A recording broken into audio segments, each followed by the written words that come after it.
But I guess when you look at it a level deeper, do some people deserve to get what comes to them? I mean, does the UK now does it deserve God's wrath at this point? I'm kind of of the thinking, well, you deserve to just lose now. The UK just deserves to lose. I mean, let's be honest. Keir, Macron, and that German dipshit, whatever his name is, they all got caught sniffing coke on a train on the way out of a hooker party in Ukraine yesterday after promising Ukraine hundreds of billions of dollars while the UK falls apart. That should be the end of a politician. Think about that. That should be the end of a politician. What's going to happen? How many protests are there? None. Who cares? No. So, does the UK deserve what's coming to it? Maybe all is fair in the end. Maybe it's universal justice, yin and yang. Maybe if I were to take time out of my life to fix the place, knowing I could, they would resist me tooth and nail to the end, to the point where they deserve what's coming. Because what's coming to the UK? Everybody with a brain has left. Everybody who's rich has left. What's coming? What's coming is a third world nation. Because all the money's leaving and third worlders keep turning up. That ends one way. The UK is about to become a third world country. It is relying on its reputation alone. It's like the tough guy who used to be able to fight in the bar, but he's a bit old now, you know? But they're like, but back in the day, he was rough. You're like, he doesn't look rough anymore. I can name countries who nobody gives a shit about, but are far more influential and powerful than the UK. I guarantee you, if the UK were to go to Mongolia, you'd say, Mongolia. And UK is better than Mongolia. Mongolia's got like one city and it's all just desert steppe. And who gives a shit what Mongolia thinks? Do you think the Mongolians give a single fuck what the UK thinks? Really? Actually? They talk about stupid things like GDP figure. But the UK's GDP. Moving pieces of paper in a banking sector is not GDP. That's not real. What's real is the capability for violence and growing food and building things and manufacturing. That's all real. You know, a factory has to make this cup, and a man has to shoot that gun, and a farmer has to grow that food. That's real. The city of London moving a piece of paper from here to there for gold that doesn't exist so they can fucking vamoose the fiat currency system and then say, look, we increased the GDP. That's not real. That's just enriching the rich people who are behind all the political parties anyway. Forget GDP. I don't think UK ambassadors go anywhere outside of Europe, and anybody gives a shit about anything they say. If I was the leader of Peru or Brazil or Argentina, anywhere in Latin America, if I was the leader of any African nation, if I was the leader of these countries and they were to say, the UK delegates here. All right, sit down. Hi. Well, we think this, and this. I'd literally just be sitting there thinking, I don't give a shit what you think. Who the fuck even are you? You're a dump. You're a tiny little shithole country. You haven't even got a navy anymore. What are you going to do? What are you going to do? You're going to send a BBC reporter here? Oh, no. Fuck England. America can still, project force, at least. China still makes all your stuff. You don't want to piss the Chinese off. Because the Chinese are smart. You piss the Chinese off, they'll be like, okay, no problem. I'm like, all right, see, I got away with it. 6 months later, you have no semiconductors. Like, shit, we have no electricity. You know? But pissing the UK off, what's going to happen? You're going to lose a bank account. UK's done. It's over. And they're not smart enough to sit down and say, okay, we are actually done. How do we fix this? They don't want to do that.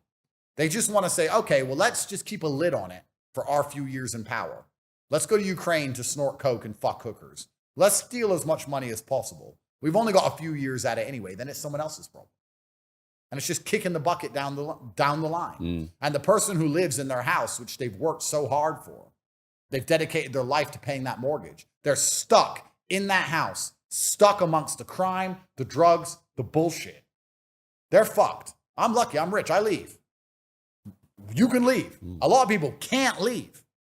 Yeah. And those are the people who have to finally stand up and say, no, that's enough of this. We need actual leadership and people who actually care about us.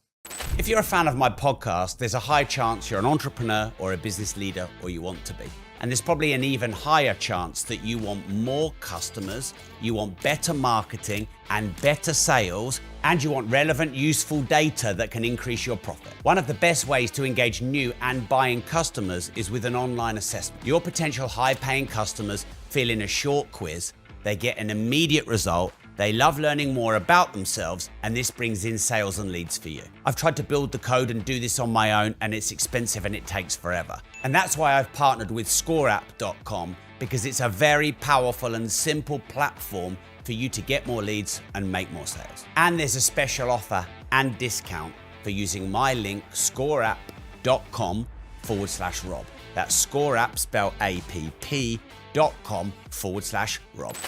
Is Brother serious political party? Yes. I will be Prime Minister of the UK unless they kill me by the time I'm 50. I'll give it 10 years. Let's let Nigel try first. I don't want to steal momentum from reform. I could run now. Of course, they're using legal cases to try and keep me out of the UK, but I'm not scared of them. I'll go UK, make bail, or get remanded. Don't give a shit. Don't care. You'll send me a letter, won't you? Of course. Thank you. We're going to let Nigel run first. I don't want to steal thunder from him. After Nigel runs, when it's still fucked, because Nigel's not going to be militant enough, I'll come along and do it properly. We will do a mass recruitment drive for the military. I will double all military wages. We'll get the money from removing all asylum-seeking bullshit and all foreign aid. The military will be one of the highest paid public service jobs that you're ever going to see anywhere on the planet. We're going to recruit huge numbers of soldiers. We're going to put them on the street, and we're going to fix everything.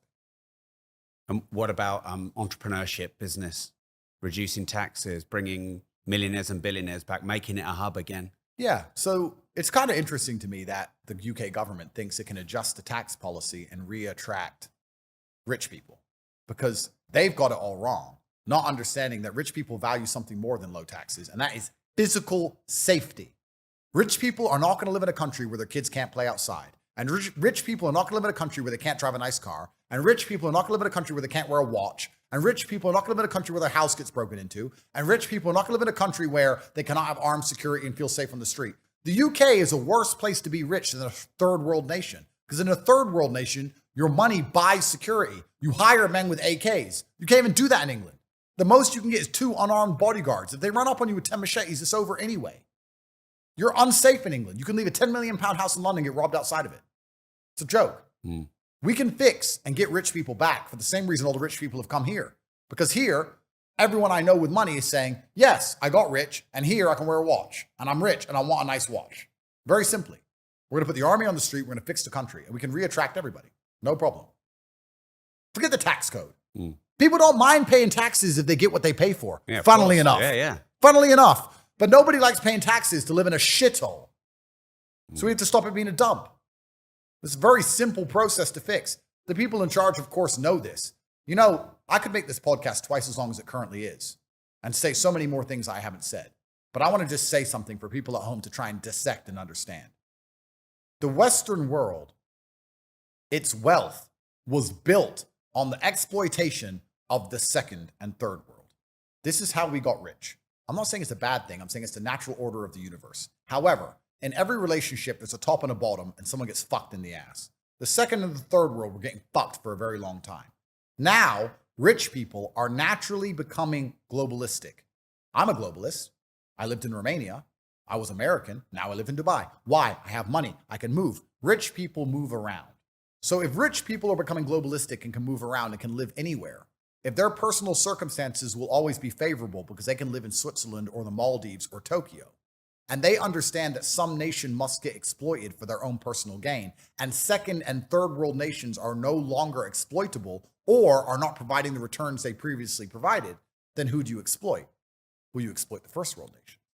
It's inverted. We're no longer raping the second world for the benefit of the first world. We're raping the first world for the benefit of the second world and the third world, which is why the Middle East is the new Europe. This is a whole podcast in and of itself. But Europe, especially, is being destroyed on purpose because the rich people with the money are trying to destroy it because they're tired of Europeans with their high living standards and their pensions and their demands for holiday and working conditions. You know, it would be easier if we just import a whole bunch of slaves and rule over them with an iron hand. But it will destroy the culture and the history. Who gives a shit? We'll make money. But what we do with the money, we don't want to live in a shithole. Doesn't matter. We don't have to live in a shithole. We're going to live over here. We're going to live in Saudi. Kenya's beautiful. We're going to live somewhere else. Most people don't understand what's happening. Europe is being imploded on purpose.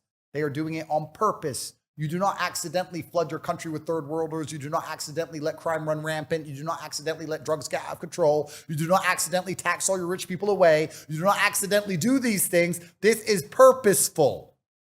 Andrew Schultz said, Andrew Tate was speaking crazy shit about America, but then he got clipped in Romania and now you come running back to daddy, USA. What do you say to that? And why did you go to the US?